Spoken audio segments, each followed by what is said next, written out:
மக்கள் வந்து நல்ல முன்னேறணும், வாழ்க்கையில வந்து நல்ல ஜெயிக்கணும், வெற்றியை நோக்கி போகணும் அப்படின்னு நீங்க அடிக்கடி சொல்லுவீங்க. எல்லாருக்குமே அந்த வெற்றி அப்படிங்கிறது முக்கியம் அப்படின்னு சொல்லுவீங்க. அந்த வகையில ஒருத்தர் வெற்றி ஆகணும், ஜெயிக்கணும் அப்படின்னா என்ன மாதிரி விஷயங்கள வந்து அவங்க வந்து பின்பற்றணும்? என்ன விஷயம்னு பார்த்தீங்கன்னா, எல்லாருக்குமே வாழ்க்கையில் ஜெயிக்கணும், சாதிக்கணும், வாழ்க்கையில் முன்னேறணும், ஒரு ஒரு உச்சத்தில் வரணும் அப்படின்ற மாதிரி எல்லாருக்கும் எண்ணங்கள் இருக்குது. ஒரு 5th ஸ்டாண்டர்ட் மேலேயே அந்த ஒரு எண்ணங்கள் வந்துடுது. நான் டாக்டர் ஆகணும், ஆமா. நான் போலீஸ் ஆகணும். சின்ன வயசுலயே அந்த ஆசை 5 வயசுல வந்துடும். ஆமா, ஏன்னா அந்த ஆமா. படமோ இல்லை சொல்கிறத கேட்குறது படம் பார்க்கும்போது பார்த்தீங்கன்னா, நான் போலீஸ் ஆவேன், நான் டாக்டர் ஆவேன், நான் இன்ஜினியர் ஆவேன்ற ஆசை வரும். அங்கே தான் நீங்கள் முதல்ல கோல் செட் பண்ணணும். என்னென்னா லைஃப்பில் நீங்கள் வாழ்க்கையில் முன்னேறணும்னா முக்கியமான விஷயம் ஒரு 5 நிறைய இருக்குது. அதில் ரொம்ப இம்பார்ட்டண்டான ஒரு 5 விஷயத்தை நீங்கள் கடைப்பிடிச்சிங்கனாலே வாழ்க்கையில் உங்களை அடிச்சுக்க ஆள் கிடையாது. ஓகே.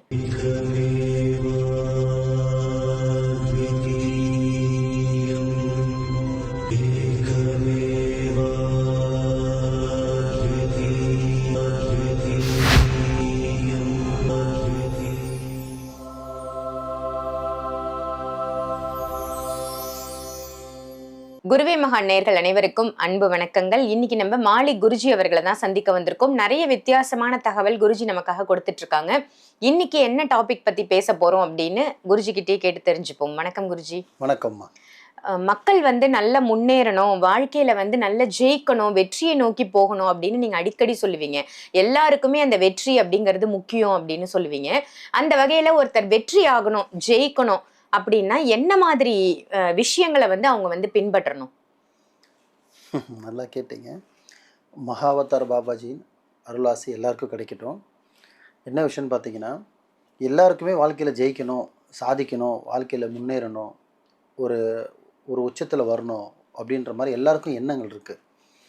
குறிப்பிட்ட வயசுக்கு அப்புறம் பார்த்தீங்கன்னா என்ன சொல்கிறது, ஒரு 5th ஸ்டாண்டர்ட் மேலேயே அந்த ஒரு எண்ணங்கள் வந்துடுது. நான் டாக்டர் ஆகணும், நான் போலீஸ் ஆகணும். சின்ன வயசுலயே அந்த ஆசை 5 வயசுல வந்துடும். ஏன்னா அந்த படமோ இல்லை சொல்கிறத கேட்குறது படம் பார்க்கும்போது பார்த்தீங்கன்னா, நான் போலீஸ் ஆவேன், நான் டாக்டர் ஆவேன், நான் இன்ஜினியர் ஆவேன்ற ஆசை வரும். அந்த ட்ரெஸ்லாம் கூட வாங்கி போட்டுப்பாங்க. ஆமாம், அந்த 5 வயசுல வரும். ஆனால் குறிப்பிட்ட வயசு இந்த காலேஜ் தாண்டணுன்னு பாருங்களேன், அது எல்லாமே கொஞ்சம் கம்மியாயிடும். ஏன்னா ஃப்ரெண்ட்ஸு, ஹாபிட்ஸ் எல்லாமே டோட்டலாக சேஞ்ச் ஆகிடும். லைஃப் ஸ்டைலே சேஞ்ச் பண்ணிப்பாங்க. அந்த ஸ்டார்டிங்கில் இருக்கிற ஒரு பூஸ்ட் வந்து 20 வயசுல இருக்காது. அது காரணம் என்னென்னா அவங்களோட செயற்கை அந்த மாதிரி, சுற்றி இருக்கிற ஆற்றல் அந்த மாதிரி. ஸோ அவங்க லைஃப் ஸ்டைல் மாறுது. ஸோ 20 வயசுலேயே மாறுதுன்னும் போது அப்போ 40-60 என்ன அவன் லைஃபு டோட்டலாக கொலாப்ஸ் ஆகிடும். நம்ம அந்த என்ன சின்ன வயசில் இந்த 5 வயசு 10 வயசுன்னு விட்ருங்க, குறிப்பிட்ட ஏஜ் ஒரு காலேஜ் நம்ம தாண்டுறோம் அப்படின்னா, நீங்கள் ஸ்கூல்லே வைங்க, ஒரு +2 முடிக்கிறோம், இல்லை ஒரு 18 வயசு ஆகுது, 20 வயசு நம்ம காலேஜுக்கு போகிறோம். அங்கே தான் நீங்கள் முதல்ல கோல் செட் பண்ணணும். என்னென்னா லைஃப்பில் நீங்கள் வாழ்க்கையில் முன்னேறணும்னா முக்கியமான விஷயம் ஒரு 5 நிறைய இருக்குது. அதில் ரொம்ப இம்பார்ட்டண்டான ஒரு 5 விஷயத்தை நீங்கள் கடைப்பிடிச்சிங்கனாலே வாழ்க்கையில் உங்களை அடிச்சுக்க ஆள் கிடையாது. ஓகே. அந்த 5 விஷயத்தை நீங்கள் கடைப்பிடிச்சாலே போதும். ஃபஸ்ட்டு ஒன்று பார்த்தீங்கன்னா, ஃபிக்ஸ் பண்ண வேண்டியது முதல்ல வந்து உங்களோட இலக்குன்னா உங்களோட கோல். நம்ம என்னவா ஆகணும், நம்ம என்னவா ஆக போகிறோம். சும்மா போகிற பாதையில் வந்து என்ன கிடைக்குதோ அது போகிறது வந்து அது ஒரு டைப்பு. நம்ம வந்து இதுதான் ஆகணுன்ற முதல்ல நீங்கள் ஃபிக்ஸ் பண்ணணும். அது ஒன்று ஃபஸ்ட்டு. ரெண்டாவது, லைஃப்பில் நீங்கள் ரொம்ப உச்சத்துக்கு போகணுன்னா ரெண்டாவது நீங்கள் ஃபிக்ஸ் பண்ணக்கூடிய விஷயம் வந்து டைமிங். 9 மணிக்கு கூப்பிட்டா 9 மணிக்கு அங்கே இருக்கணும். நீங்கள் 8:30 போவானா 9 வரைக்கும் போவானா, 9 மணி, 9:01, 9:02 இதுக்குள்ள அந்த மாதிரி டைமிங் ஃபாலோ பண்ணணும். நீங்கள் வாழ்க்கையில் உச்சத்துக்கு போனோன்னா டைமிங் ஃபாலோ பண்ணணும். 2 விஷயம். மூணாவது பார்த்தீங்கன்னா விடாமுயற்சின்னு சொல்லுவாங்க. விடாமுயற்சி மீன்ஸ் வந்து எதை மேலே நீங்கள் இலக்கு ஃபிக்ஸ் பண்ணுறீங்களோ அதை வந்து ஒரு காலத்துலேயும் ஒரு நேரத்துலையும் நீங்கள் அதை விட்டுறக்கூடாது. சரி நம்ம அது தானே கிடைக்கல, அது வரையும் ஒன்று பண்ணுவோம், அது வரையும் ஒன்று பண்ணுவோம். நீங்கள் பார்த்தீங்கன்னா இருக்கிறத நீங்கள் விட்டுடுவீங்க. எதை நீங்கள் கோல் பண்ணீங்களோ அந்த கோலை மறந்துட்டு இது பின்னாடி நீங்கள் ஓட ஆரம்பிச்சிடுவீங்க. இப்போ எக்ஸாம்பிள், நீங்கள் டாக்டராக படிக்கணும்னு ஆசைப்படுறீங்கன்னா நீங்கள் டாக்டர் ஆகிறதுக்கு மட்டும்தான் படிச்சுட்டு இருக்கணுமே தவிர அதுக்கான முயற்சி மட்டும்தான் முழுக்கமாக எடுக்கணுமே தவிர அது வரவே நம்ம தச்சமயத்துக்கு ஒரு வேலையை பார்ப்போம், தச்சமயத்துக்கு வேறு படிப்போம் நீங்கள் போனீங்கன்னா முடிஞ்சிச்சு லைஃப், அதோடு அங்கே முடிஞ்சிடும். ஸோ அதனால் உங்களோட ஸ்டேட்டஸ்னால் உங்களோட கேட்டகரி உங்களுக்கு தெரியும், உங்கள் ஸ்டேட்டஸ் என்ன தெரியும், இது நம்மளால் பண்ண முடியுன்ற நீங்கள் ஃபிக்ஸ் பண்ணிட்டீங்கன்னா அதில் மட்டும்தான் உங்களோட நோக்கமாக இருக்கணும் தவிர உங்கள் நோக்கத்தை நீங்கள் மாற்றவே கூடாது. 3. 4வது, கற்றுக்கணும். எப்படின்னா இந்த உலகத்தில் இந்த பிரபஞ்சத்தில் பார்த்திங்கன்னா நிறைய விஷயம் இருக்குது. வாழ்க்கையில் வந்து நீங்கள் முன்னேறணுன்னா, வாழ்க்கையில் பெரிய ஆள் ஆகணும், ஒரு லீடர் ஆகணுன்னா நிறைய கற்றுக்கணும். புக்ஸ் படிக்கணும், உங்களுக்கு என்னென்ன தெரியுமோ உங்களுக்கு தெரியாத விஷயம் தெரிஞ்சு சொல்லுவாங்கள்ல ஒரு பழமொழி, தெரிஞ்சது கையளவு தெரியாதது உலக அளவுன்னு சொல்லுவாங்க. அது காரணம் என்னன்னா, நம்ம கற்றுக்கக்கூடிய விஷயம் நிறைய இருக்குது.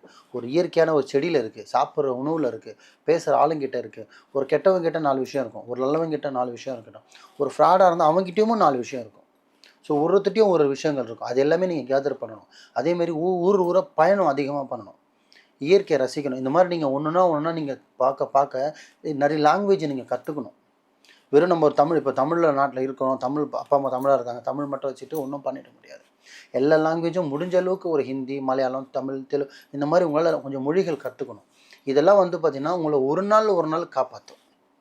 புரிதுங்களாம்மா உங்களுக்கு? கண்டிப்பா ஸோ கண்டிப்பா. நீங்கள் ஒரு எக்ஸாம்பிள் இப்போ டக்குன்னு ஒரு பாம்பேல போய் இறங்குறீங்கன்னா உங்களுக்கு தமிழ் மட்டும் வச்சுருந்தீங்க, எதுவும் பண்ண ஒன்றுமே முடியாது. பண்ண முடியாது. உண்மைதான். அங்கே உங்களை பார்த்தீங்கன்னா ஏமாற்றப்படுவீங்க. ம். அவங்க உங்களை 2 பேர் ஏன்னா உங்களை பார்த்தாலும் தெரியும். வடக்குன்னு சொல்கிற மாதிரி நம்ம பார்த்தா தமிழன் மதராசின்னு சொல்கிற மாதிரி ஒரு பட்டம் வச்சிருவாங்க. ஆமா அப்போ என்ன ஆகும்னா நீங்கள் அங்கே ஏமாற்றப்படுவீங்க. இதே கண்டிப்பா. நீங்கள் மொழி தெரிஞ்சு வச்சிங்கன்னா உங்களை ஏமாற்ற முடியாது. கேட்கும் போதே நீங்கள் ஹிந்தியில் பேசிடலாம். அப்போ என்ன பண்ணுவோம், அவன் உங்களை ஏமாற்ற முயற்சி பண்ண மாட்டான். அப்போ அங்கே என்ன தேவைப்படுது? மொழி. அந்த மொழி மாதிரி ரொம்ப முக்கியம் தான் குருஜி. முக்கியம். நீங்க அதனால சொல்றது ரொம்ப இம்பார்ட்டன்ட். நிறைய பேர் என்ன சொல்றாங்கன்னா, தமிழ்னு தமிழை மட்டும்தான் கத்துக்கணும். தமிழ் முக்கியம். நம்ம தமிழனா பொறந்திருக்கோம். இந்தியால தமிழ்நாட்டுல பொறந்திருக்கோம். தமிழ் முக்கியம் தான். ஆனாலும் நீங்க சொல்ற மாதிரி நிறைய மொழிகள் இல்லைனாலும் ஒரு 4-5 மொழிகளாவது தெரிஞ்சிருக்கணும். முக்கியமா இந்த இந்தியாவில் வாழ்றதுக்கு பார்த்தீங்கன்னா தமிழ், இங்கிலீஷ், ஹிந்தி இந்த 3 3ஆவது இருந்தாலே போதும். தெரிஞ்சிருக்கணும். இந்த ஆமா ஹிந்தி ஆமா. தெரிஞ்சாலே நீங்கள் இந்தியாவுக்குள்ள எங்கே வேணாலும் போயிட்டு வந்துடலாம். பயணம் பண்ணிட்டு வந்துடலாம். ஸோ ம். எதுக்கு மொழி என்ன குருஜி மொழி கற்றுக்க சொல்கிறாருன்னா, நீங்கள் வாழ்க்கையில் முன்னேறதுக்கு முக்கியமானது ஒரு மொழி. ஒரு ஹிந்திக்காரன் பேசும்போது நீங்கள் ஹிந்தியில் பேசலாம், ஒரு தெலுங்கு நபரை பார்த்து பேசும்போது நீங்கள் தெலுங்குல பேசலாம், ஒரு மலையாளி நபரை பார்க்கும்போது மலையாளத்தில் பேசலாம். அப்போ நீங்கள் அங்கே ஏமாற்றப்பட மாட்டீங்க, உங்களோட தோல்வி ஆகாது, நீங்கள் வாழ்க்கையில் தோர்ந்து போக மாட்டீங்க, ஒருத்தனை உங்களை யூஸ் பண்ண மாட்டான். இப்போ புரியுதுங்களா? அதுக்காக தான் மொழி கற்றுக்க சொன்னேன். ஸோ 4 விஷயம். 5வது விஷயம் பார்த்தீங்கன்னா முக்கியமானது பார்த்தீங்கன்னா உங்கள்கிட்ட ஒரு உண்மை இருக்கணும். ட்ரஸ்ட்டுன்னு இங்கிலீஷில் சொல்லுவாங்களே, உங்களை பார்த்தாலே ஒருத்தவங்க அப்பா இவர் ஓகேப்பா அப்படின்ற மாதிரி இருக்கணும். அதுக்கு நீங்கள் உங்களை நீங்கள் செதுக்கணும். உங்கள்கிட்ட இருக்கிற மைனஸ் எல்லாத்தையும் நீங்கள் விட்டுறணும். அந்த மைனஸ் எல்லாம் நீங்கள் ப்ளஸ்ஸாக மாற்றணும். டைமிங் எந்திரிக்கிறது, டைமிங்கு சாப்பிட்றது, டைமிங்கு தூங்குறது, டைமிங் பேசுகிறது, உச்சரிப்பு பண்ணுறது, பொய் பேசாமல் இருக்கிறது, உண்மையை பேசுகிறது, ஃபேக்டாக இருக்கிறது, எல்லாமே நீங்கள் உண்மையாக இருக்கிறது உங்களை நீங்கள் தூய்மையாக மாற்றிக்கணும். அப்படி நீங்கள் இருந்துட்டிங்கன்னா சில பேருக்கு அது கசப்பாக தெரியும், ஆனால் அந்த கசப்பு ஒரு நாள் உங்களை இனிப்பாக ஜெயிக்க வச்சிடும். ஏன்னா இன்றைக்கி சாதிச்சவங்க ஜெயிச்சவங்க எல்லாம் வந்து பொய் பேசுனவங்களோ, பித்தலாட்டம் பண்ணவங்களோ, ஃப்ராடுத்தனம் பண்ணவங்களோ ஜெயிக்கலை. உண்மையாக இருந்தவங்க மட்டும்தான் இன்றைக்கி வரலாறில் வராங்க. இப்போ அப்துல் கலாம் பாருங்க வரலாறில் வருவார், சுபாஷ் சந்திரபோஸ் பாருங்க வரலாறில் வருவார், ஒரு ஹிட்லர் வரலாறில் வருவார். கொண்டவனும் ஆக்கணும் அது கிடையாது, உண்மையாக இருக்கிறவன் தான் வரலாறாக வருவான். நீங்கள் வரலாறில் வரணும்னு நினச்சிங்கன்னா நீங்கள் உண்மையாக இருக்கணும். உங்களுக்கு நீங்கள் உண்மையாக இருக்கணும், சுற்றி இருக்கணும் உண்மையாக இருக்கணும். இந்த 5 விஷயத்தை கடைப்பிடிக்கணும்.